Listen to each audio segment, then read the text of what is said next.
Unlike a lot of the early Marvel heroes, the Hulk didn't really emerge fully formed.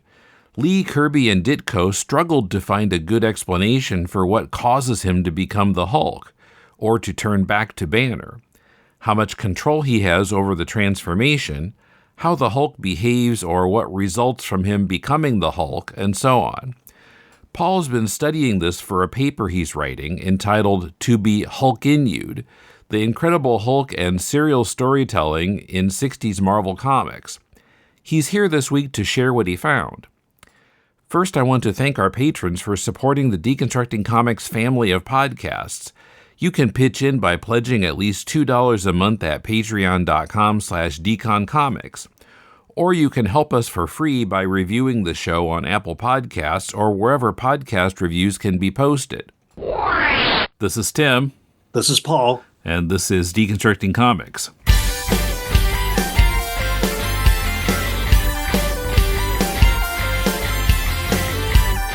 Welcome to Deconstructing Comics. This is Tim in Tokyo, this time joined by usual To the Batpulse/Batbits co-host, my brother Paul.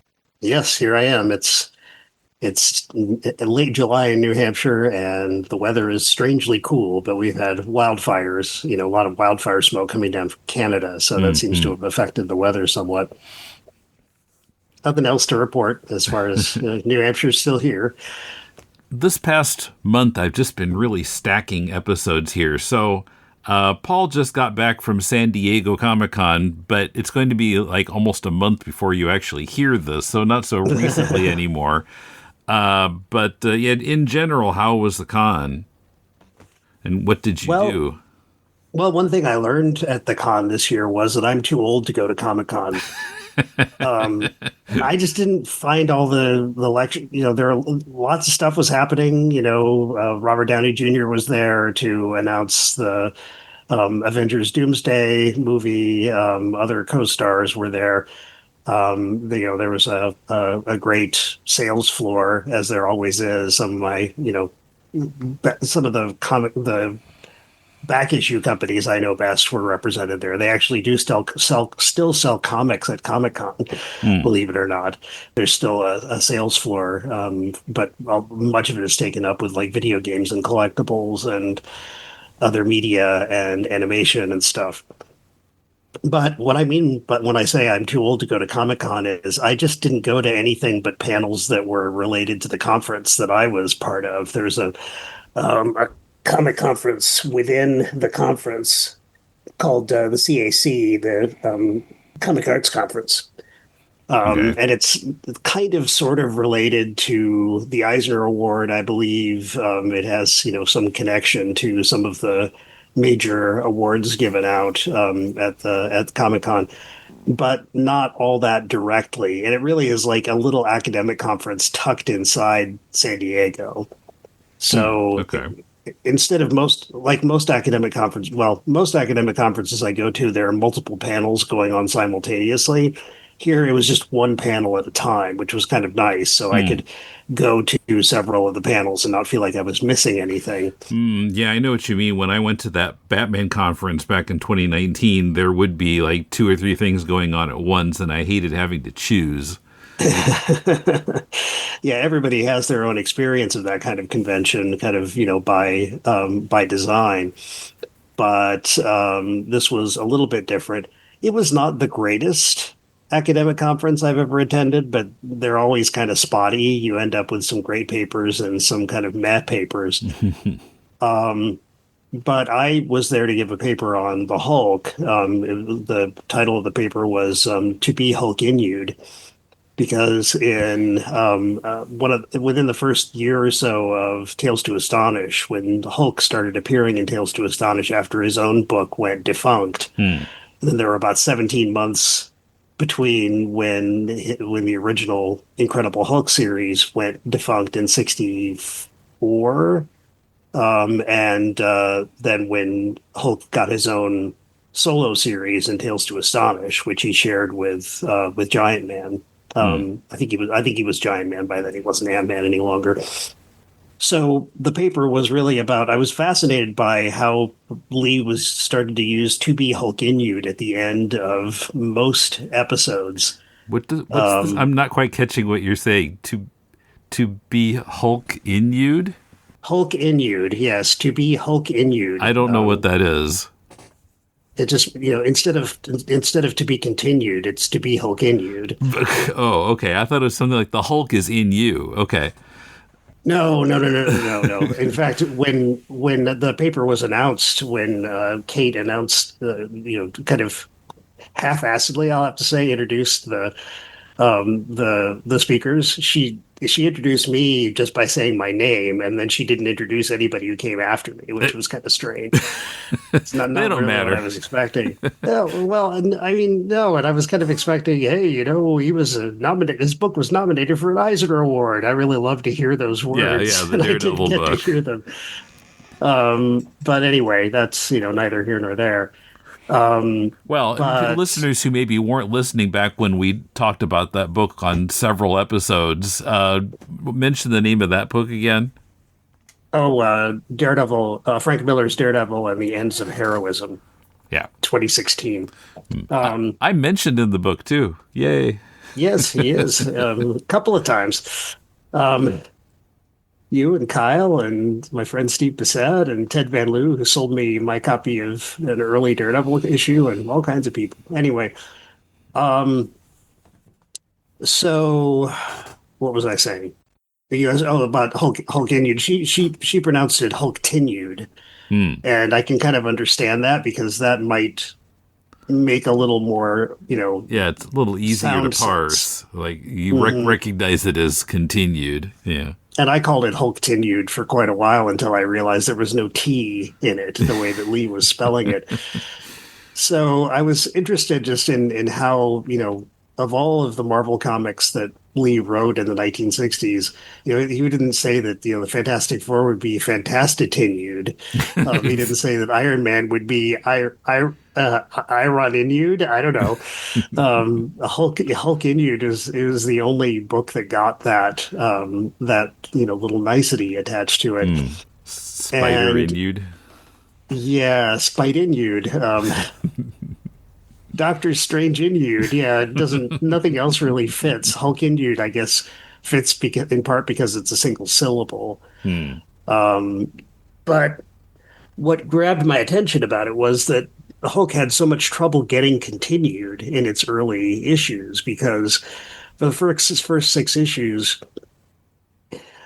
they try all these tropes of, trying to explain or motivate how Hulk turns into Banner and vice versa. Hmm. And I counted six. And they're so confusing and contradictory with each other that they got kind of fascinating to me. If the book is trying to survive, right? This is a bi-monthly book when it was first released. Marvel only had the rights because they were being distributed by DC's distributor, which Hmm. was partly owned by DC. They only had the right to distribute 8 comics a month, Yeah. which for somebody like Martin Goodman, who was used to like publishing like 60 to 100 comics a month, just to try to see what the market would bear. Yeah. This must have been really devastating for him. So what they did was, all of the books ended up being bi-monthly. Yeah, just So, alternating. Yeah, Spidey was mhm, bi-monthly at the beginning. Yeah, and then also having two different characters share a book, like Doctor right, Strange and Nick Fury in Strange Tales. right, and Giant Man and Hulk and Astonish, and then when Giant Man when suddenly Lee realized, my gosh, Giant Man's the most boring character who was ever created. Then he got dumped, and Submariner took over his Hmm. spot. I think it was in issue 70 of Astonish. But anyway, so they're trying to keep the book afloat, no doubt. But it's like Lee and Kirby and Lee are trying everything they can think of, not just to motivate his change, but also to give him some kind of vital center. They Hmm. establish right away that there's a kind of Jekyll and Hyde aspect about the character, in that he has these two mutually exclusive personalities who are still both him. Their differences, they're both Dr. Jekyll and Dr. Banner are both scientists, but Jekyll makes a potion. This is from you know Stevenson's Strange Case of Dr. Jekyll and Mr. Hyde from the 1880s. Hyde is the product of Dr. Jekyll creating a potion that allows him to um, play out his usually repressed desires to be mayhem and debauchery, basically. Hmm. So he beats and stomps on a child in public. He kills a guy for no reason. This is when things get a little out of hand. But his thought is, well, I'm both 100% repressed and upstanding me and 100% unrepressed and kind of horrible, monstrous me. So I may as well take a potion and allow myself to be both of these at once instead of pretending that one of them doesn't exist in favor of the other. So, that was all planned, whereas Hulk's, everybody knows Hulk's origin is accidental. Teenage delinquent Rick Rick Jones is playing the harmonica at his jalopy in the test site when the gamma bomb is supposed to go off. And Banner runs and gets him out of the way and somehow gets the full brunt of the radiation, whereas Rick gets none. Hmm. Never really understood that. Don't think that's how radiation works. Anyway, but he saves Rick and gets bombarded with the gamma rays, which, so we've got this kind of motivation for continuity, motivation for seriality. If he changes, then there's always going to be the suspense. What's going to happen now when he changes? I'm thinking of this in terms of like narrative theory a little bit. That how do you create? The question for Kirby and Lee was, how do we create this character that has this kind of great premise, but how do we determine what changes him and why, and how do we keep readers interested in that? How do we keep readers wanting to pick up the next issue just because of that? Because at this point, Marvel isn't really doing serialized stories yet. Like, the first issue of Fantastic Four is cut up into chapters. So there's little cliffhangers all the way through it, but the story is over when the issue is over. And that's the way Marvel Comics started out. Right. Kind of like Spidey is the same. Yeah. Yeah, the first few issues of Spidey is one villain, one issue, and then moves on to the next. But there still had to be some kind of like signposts. Here's something that here's a trope that you can expect that kind of gains some momentum when you compare it to earlier times when this transformation has happened, and you can kind of start, and you as writers and creators can start to build something like continuity and suspense around why he's going to change. Well, first of all, the first trope I called the sundown Hulk, where he turns into Hulk when the sun goes down, which is great, except it's totally predictable, and there's nothing characterological about when or why he changes. By the next issue, we've already got another trope, and that is the kind of concrete bunker Hulk, where he locks himself into a concrete bunker every night. Where he finds this bunker, I have no idea. It just seems to have been there and had this gigantic kind of steel pinion, like a big bolt that closed the door, held onto a concrete door, and part of it was underwater, so there was millions of tons of water pressure against the outside of the cave that he was in. And he couldn't get out. But then the problem becomes, okay, wait a minute. Now that we have to get him in jail every night. We have to get him in the Hoosgow. How do we vary that? Is that, it's like they found one invariable trope and replaced it with, basically another one. How do you create original story material out of him having to go in, like Banner having to go inside this cavern every night, lock himself in with Rick's help, and then stay stuck there until morning? So that doesn't seem to have moved in a positive direction for creating more story suspense. So let's see. Grab my paper here. The full title of the paper was "To Be Hulk in You: The Incredible Hulk in Serial Storytelling in '60s Marvel Comics." So the third trope I call Hypno Hulk, Because Hulk, this is great. This is like pure Marvel, kind of like, oh, apparently there was this cavern with a great big metal pinion and a big, concrete bunker in it that I can close myself into. He couldn't have built it because it's not that Banner wanted anybody to know he was the Hulk. They would have asked him, so, Why are you we're the building a members of, bunker?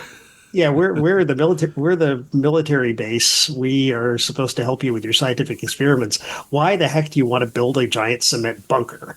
Um, but maybe he built it himself. It seems unlikely. It's. I think you'd at least need a bulldozer, if not, some concrete, perhaps, to put this together. But another, here's a great one. Hulk is trapped by Thunderbolt Ross. He's tricked into getting inside a missile that's going to shoot him out into space and get rid of it. This is issue number 3, I believe. And Rick was implicated in tricking Hulk into getting into the missile, and he didn't realize why this was happening. He thought it was some kind of test that only the Hulk, like a test of the endurance of the missile or of the capsule that they needed Hulk to help test because it was too dangerous to put a human in or something. But it's not even really that. They're just going to shoot him into space. But Rick then tries to get hold of the controls of the missile and inexplicably and conveniently is zapped by the big zap of electricity that apparently gives him hypnotic control over the Hulk. So when the Hulk comes back, Hulk says, Hulk is going to attack Rick, and Rick says, "No, stop!" And you know, Hulk basically goes cataleptic and just stands there completely stock still. And when Rick raises his arm, Hulk will raise his arm. So now the Hypno Hulk means that we've got this kind of Billy Batson Shazam relationship, or maybe a Rick Jones Captain Marvel relationship, where one controls the other, and they're symbiotically connected. That doesn't last very long. In fact, I think it lasts until maybe the end of the issue in which it was created. So you can sense the desperation here. They're Yeah, just the spaghetti's just not sticking to the wall. definitely not. And there's nothing more that can be done. It seems. So let's see. What's the next one? Oh, Hulk on Demand. That's the next trope. I realize it's anachronistic because it's drawn from the age of streaming video. But Hulk on Demand means that speaking of Shazam, we now have a more conventional way for Hulk and Banner to change places. So Banner, when there's a problem on the base, Banner will press a button on this gamma gun and zap himself into the Hulk, and then de-zap himself so that he changes back into Banner when he's done. Okay, so it's the to the bat poles type situation. Like, I'm going to be Hulk now. Exactly. The commissioner called. Yeah, and exactly. The Joker's on the loose. Yeah. I'll just put myself in the Hulk on Demand machine, and we'll take care of that. But there's still something more fundamental, right? His body is actually changing and it wears him out. And sometimes he's supposed to have Banner's brain, but doesn't. He's just like really mean and nasty and kind of near violent to Rick. So, he thinks he's got Banner's intellect, but, Rick immediately has a big thought balloon that says he seems so cruel. This doesn't really seem like Banner at all. So this lasts for kind of sort of a couple of issues. Actually, I guess it lasts until he starts guest starring in, magazines like Fantastic Four, after the Hulk series is over. But the Hulk on Demand machine is there. In issue 6 of the series is the last issue before cancellation of the Incredible Hulk series, where Ditko does pencils instead of Kirby this time. We have what I call the split level Hulk, and in the split level Hulk situation, he uses the machine to change himself into the Hulk, but he's still got Banner's head. It is the funniest thing you've ever seen. Like, this is not a horror comic. Now it's just like Benny Hill. It's gone completely off the rails. And he talks like, tough guy Hulk, like, hey, what are you staring at, brat? but he's got Banner's head, and so for some reason they think it would be a great idea because Banner has conveniently, once again conveniently, been creating like facial molds and masks of the Hulk's face. Hmm. How he could get himself to do that while he was the Hulk seems specious. Hmm. I don't really see how the Hulk would have the patience to create a latex, model of his own face. But Banner has apparently done this, so we have to take the narration's word for it. They put a rubber Hulk mask on Banner so that nobody will find out who he is because he'd be finished, is all Banner says. Why would that finish him? Not really sure. But then he turns into Hulk. He's Hulk, and he gets knocked unconscious, and military men see that he's got a mask on, and they take the mask off, and Hulk is just conscious enough to think, no, no, I'll be finished if they take off my mask and find out who I am. They take off the mask, and it's Hulk's head. Hmm. Okay. And yeah, exactly. My what I did when I presented this to the audience was get it. And then I said, because I don't.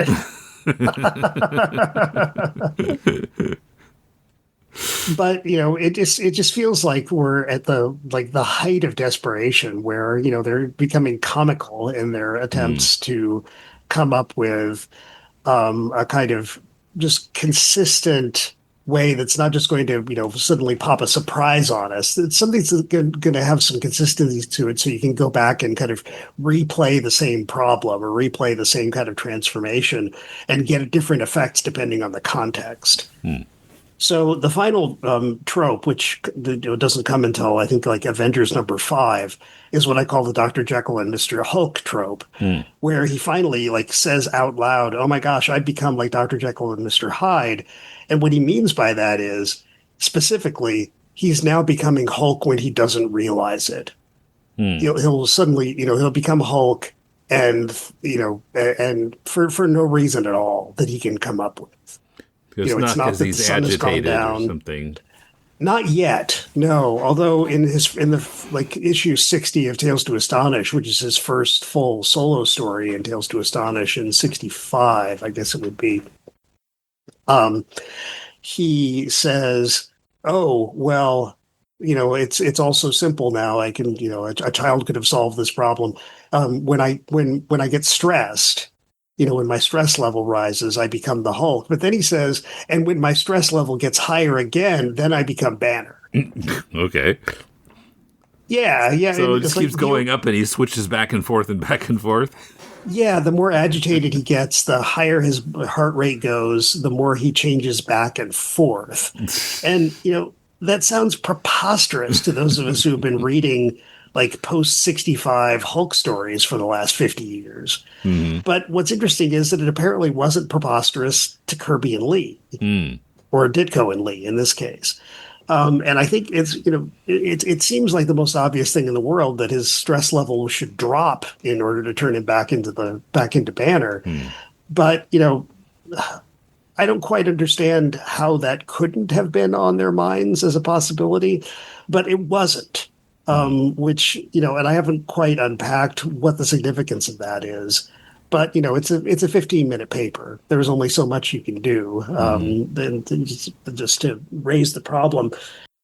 But what we got to when this would have been Avengers #5 when Banner says I've become a modern day Jekyll and Hyde.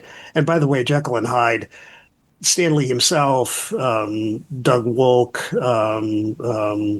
Sean Howe, Hmm. other historians of Hulk review said he's the nuclear age Jekyll and Hyde, but nobody ever really investigated that, and that was one of the points for me of interest for writing this paper, was to really kind of.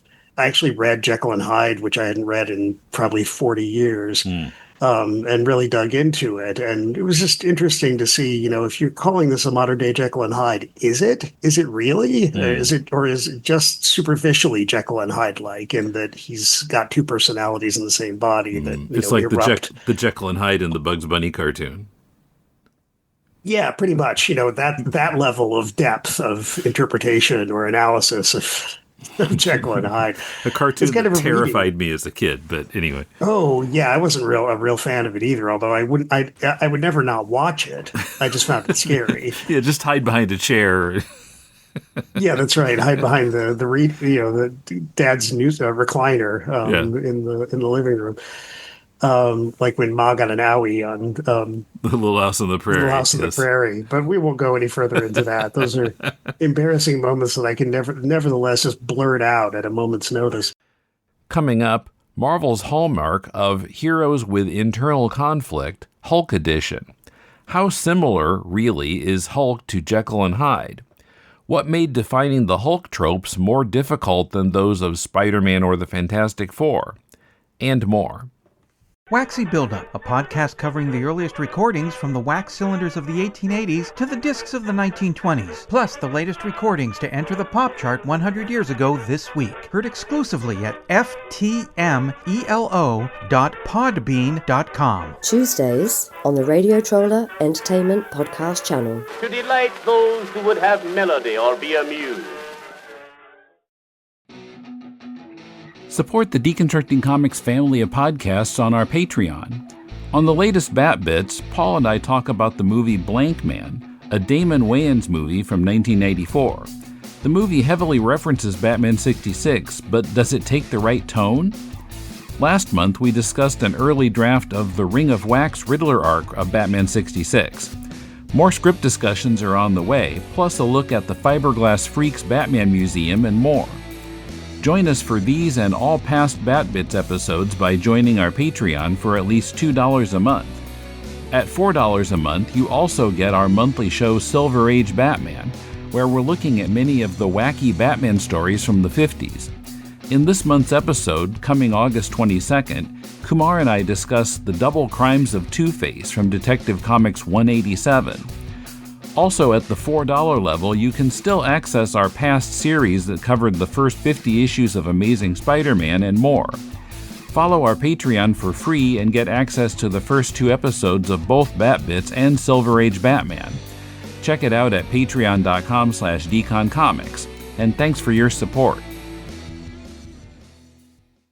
Where I ended up with the paper was that, it's worth exploring what made not so much continuity, because continuity to comics fans means, how do characters bring their kind of, foibles into other, and their plot lines into other books when they guest star in crossovers. Mm-hmm. That's what continuity seems to mean to comic scholars for the most part.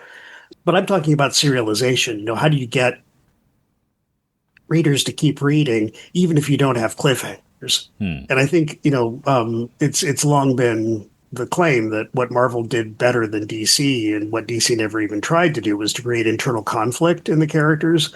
So, someone like Spider-Man has tons of self-doubt, and also he feels he's operating out of guilt.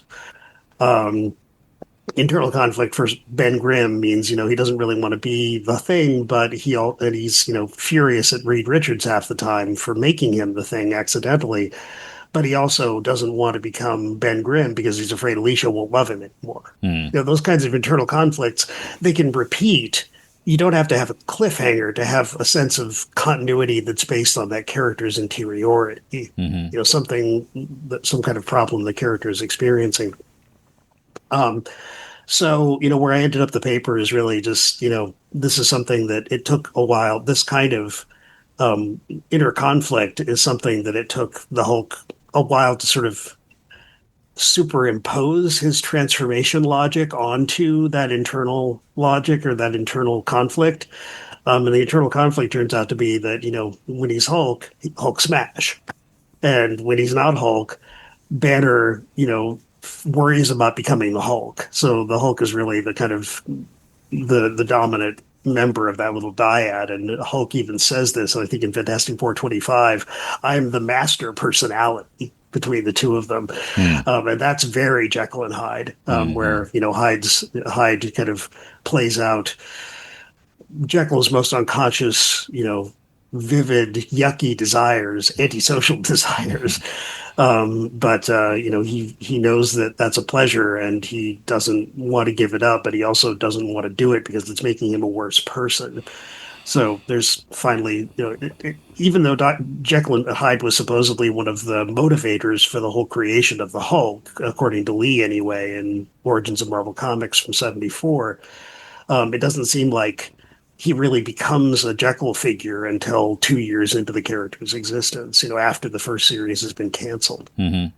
So this is really just an exercise in finding something that's been taken for granted for a long time in comics history, and saying, you know what, it's not really something to take for granted. This took a lot of development, to get him to a point where he became interesting enough that people actually wanted to read the darn book. Instead of, and people wrote into the book and said, this comic makes no sense and I love it.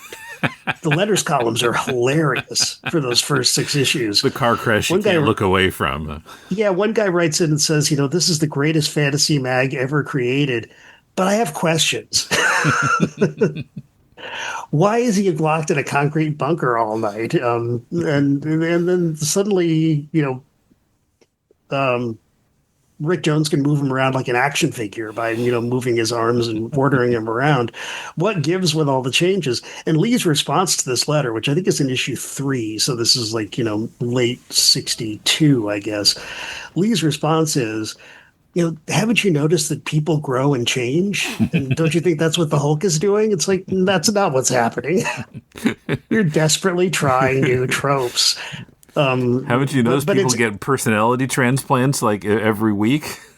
Yeah. And haven't you noticed that suddenly somebody is being controlled like a puppet by the guy sitting next to him in geometry? I mean, come on, man. But what interests me about that response is that Lee immediately talks about it as character development. And I think he's not wrong. Mm-hmm. Like, they're thinking, but not character development in the sense of how people grow and change and mature, but how you write a character that seems to be developing. That has at least enough complexity that there are, changes and ups and downs that can be exploited for narrative purposes, for the purpose of telling a story. So anyway, that's my bit. Okay. So I'm wondering here. So famously, in the Lee, the days of Lee credited as writer, often or usually the artist was really the plotter, right? Kirby or Ditko. Yep. So do we know like who was coming up with the ideas here for the Hulk? Is it mostly Kirby and Ditko?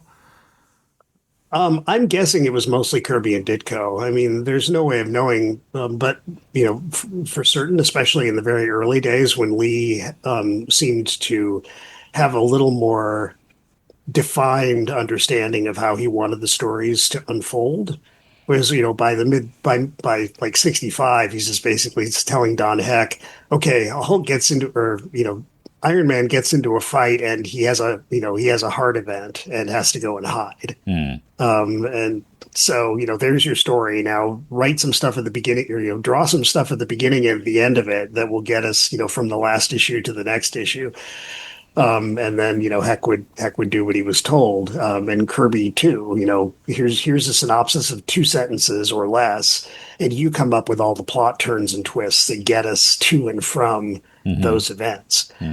So my guess is that Kirby was the one who was trying out things like the underground bunker and Hulk, and Hypno Hulk and the zap gun machine, the gamma gun that was supposed to change, do the Hulk on demand business. But yeah, I mean, there's no way of knowing that for sure. All we know for sure is that Kirby was drawing something like 4 or 5 pages a day at that point in his career. And so there probably wasn't a whole lot of time to think hard about what they were going to do to motivate Hulk's change, just to make it visually as well as, interesting in terms of plot. So, and also, he famously had a TV on, like an old black and white TV on in his studio all the time. And in the 1950s and 60s, when he was drawing monster comics for Marvel at the end of the 50s, and then at the beginning of the 60s when he was doing, all the superhero stuff, everything from, character design to stories themselves, this was a moment when a bunch of movies from like B movies from various companies, Poverty Row companies, got dumped into television in syndication. And so there's all these, monster horror movies going on. One of which was the Amazing Colossal Man from '56, I believe, which basically has the origin of the Hulk in it. The Amazing Colossal Man is on a military base. He's not amazing or colossal yet. He's just a colonel, I think, at that point, or a major. And a plane crashes right where the bomb is going to go off that they're testing. And so, in order to, or I think the plane crashes, or else it's like going to accidentally land there. And so, one way or the other, the major gets in the way of it and takes the full brunt of the blast and turns into the Amazing Colossal Man. So, the whole the basics of the Hulk origin are all there. Get kid out of the way, take brunt of blast, end up being irradiated and becoming gigantic. Although, that's just a single event, because by the end of that film, the Amazing Colossal Man is either dead or really messed up. He grows and grows and grows and can't stop growing. So this is all to say that some of these tropes that I've found could have come from movies that I will never see and will never know about, but from just whatever Kirby happened to be watching at the time that he could lift something from. What is it? Is it Wally Wood who said, as as a cartoonist, never draw what you can copy and never copy what you can trace. Except Kirby was doing this with, monster movies on television. Yeah, it's kind of hard to trace the movie, put the tracing paper on the TV screen, and the picture keeps changing. Right. Or we could quote Frank Miller talking about yeah, that's right. We could quote Frank Miller talking about Elektra and how he ripped it off of the Sans Serif story from Eisner's The Spirit. Well, I only steal from the best. Yeah. Yeah, well, that's always the advice: steal from the best. That's right. But it's interesting to me that like the other like early to mid '60s Marvel heroes seemed to arrive. I mean, they're almost not quite fully formed, but they didn't have to muck with the formula as much as they did with Hulk. I wonder why Hulk was a bigger challenge somehow to come up with something that would work. I'm not sure. Maybe it's because the origin was so mechanical, and I mean mechanical in that it was externally externally motivated. He ends up in Banner gets in the way of his own test and gets irradiated and can't do anything about that. That seems like, it's a great premise, but where it becomes something about character is not clear. Whereas in the Spider-Man origin in Amazing Fantasy 15, Spider-Man, we get everything we need about his motivation is right there. He's counting his money after he appears on television. A criminal runs past him. He doesn't bother to chase after him because he's got himself to think about now. And then that same crook goes on to kill his Uncle Ben. Yeah. And, the last panel says, with great power comes great responsibility. And, might be the greatest and most monetized words that Lee ever wrote. Certainly they're some of the most immortal as far as comics history is concerned. And even though I don't believe that Lee had much to do with creating the Marvel Universe in toto, he shaped it, and he shaped it with language in part. So Spider-Man is all ready to go. Thor is tougher. I think, we do have the mechanic, it's kind of like the Hulk. We have the mechanics in the very first story of how he changes into Thor. He accidentally taps his walking stick that he picks up to try to get a rock out of the way of a cave. This is Don Blake, who's handicapped, disabled. He taps his cane against the rock or against the ground, and he becomes Thor. And I think is it Douglas Wolk? No, I guess it's Charles Hadfield in Hand of Fire, the book on Jack Kirby, says that, Thor is basically a second stringer for his first couple of years. He's just not very interesting, and they're trying out everything they can think of. He doesn't quite put it that way, but it makes me wonder if, rather than writing a book about Thor, I might want to write a book about Marvel characterization and use Thor as another example. Or maybe just try to publish this essay, which, I'm pretty close to finishing off as an article in article format. Oh, link through your version. Okay, so it may not become a book necessarily. You might write a different book. It may not. It might end up being a different book, in part because there were 3 different kinds of Hulk last week in Marvel publishing. We've got Red Hulk, we've got Infernal Hulk, we've got Immortal Hulk. Yeah, I mean, it's evolved a lot. We've got Hulk divided off from Banner, over and over and over again. Doc Samson was Hulk for a while. Rick Jones has kind of it's continually evolved over 60 years.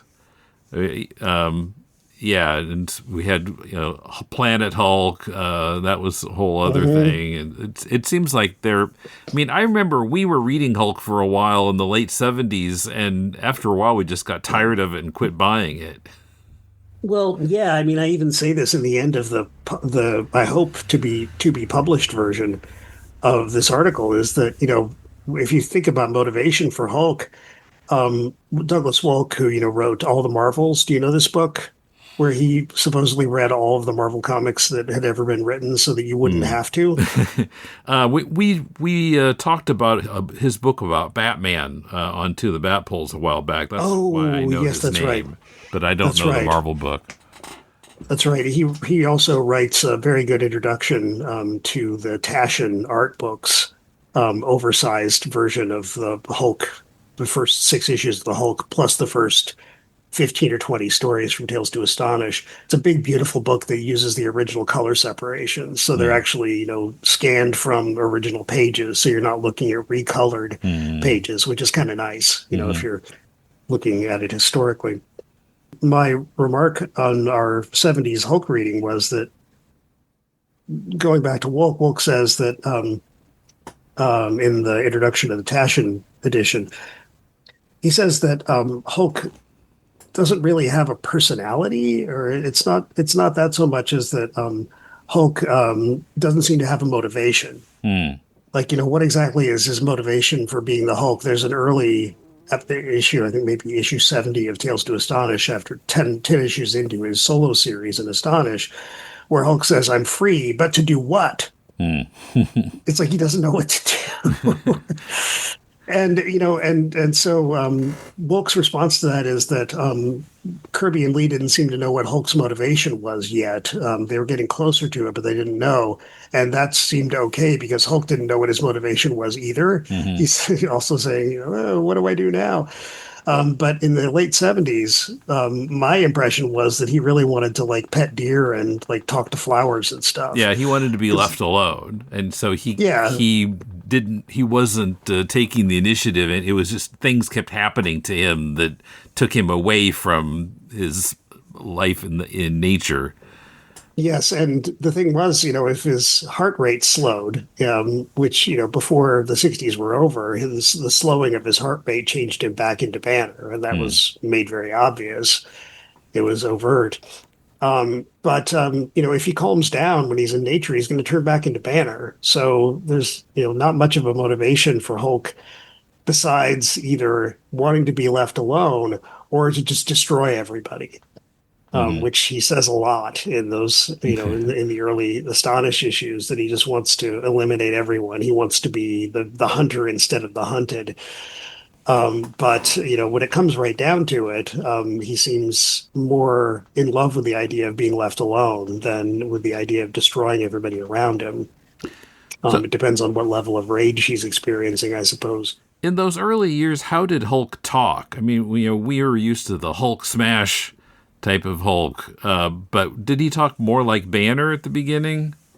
No, I mean, he speaks kind of in not Boris Karloff Frankenstein, but it's more like Boris Karloff in some other Boris Karloff movie. He's very kind of rarefied language. I will become the hunter instead of the hunted.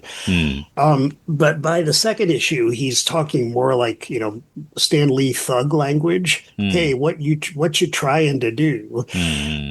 that kind of thing. But he doesn't really start speaking Hulk speak, as Wolk calls it, until somewhere in the 60s or even the early 70s. I mean, not 60s or 70s in terms of decades, but in terms of issues of Tales to Astonish, where he, speaks of himself in the third person. He loses his both definite and indefinite articles. He drops the first person endings off of his verbs. It's not Hulk smashes, but Hulk smash. But initially he's more, basically like, imagine the way that Electro talks, or the way that Ox talks from the whatever those guys were called. Oh, the Enforcers. The Enforcers. It was much more along those lines, gruff and calling Rick Jones a brat, etc. Yeah. Street tough type of language. Exactly. Yeah. Okay. So anyway, just the last thing to say about the about Comic-Con, I saw no one wearing a Batman costume anywhere. And I looked. Interesting. I was combing the crowd, the halls and the exhibition hall and the individual panels. I saw no one wearing a Batman costume. Whether I was, hoping for, an Adam West Batman, but not even a Tim Burton Batman to be found. And that was kind of interesting, but there's no Batman movie, kind of on the way at this point, including the next Pattinson movie. It's been delayed multiple times. So, we're not sure when it's going to happen. And because this is so much more a show about movies and entertainment in general than it is a conference or a convention about comics, it doesn't shock me that much that there was no Batman, but it did make me kind of sad. If there'd been a Batman movie on the way out, in September or something, there probably would have been Batman everywhere. But there were quite a few Jokers, and most of them were Joaquin Phoenix Jokers. Okay. Yeah. I'd rather see some Romero Jokers, but yeah, it wasn't the best place for cosplay for a Bat fan, unfortunately, at least not this year. Yeah. Also super hot, I imagine. No, it was surprisingly temperate. The humidity is really low in that part of California. And so even when it got, into the 80s, it was really comfortable. Okay. I still wouldn't have wanted to be wearing a Batman helmet and, a body armor and a cape in the blazing sun, even if it wasn't quite so blazing as it might have been if it were in, like, Arizona or the Midwest or something. The 1962 Incredible Hulk series, canceled after 6 issues, can be found in the Incredible Hulk Marvel Masterworks Volume 1. Follow us on Blue Sky at Decon Comics, join our Facebook group, or listen to our audio-only videos on YouTube. They're all linked from deconstructingcomics.com, as is our voicemail. You can communicate with us via social media or drop us a line at mail@deconstructingcomics.com. And again, what would really be appreciated is some reviews. Tell people why they should listen to Deconstructing Comics. Are you making a comic? Send it to us and we'll do a Critiquing Comics episode about it. Our theme is by J.B. Anderton. The music backing the promotion of our Patreon is Change by Jazar. Next week, at last, Emmett and I return to our discussion of Jack Kirby's Black Panther series with issues 9 and 10. Panther finally returns to Wakanda. Can he get there soon enough to save Wakanda and the whole world from destruction? We've got 2 fun issues to discuss next week. Till then, this is Tim, and thanks for listening to Deconstructing Comics.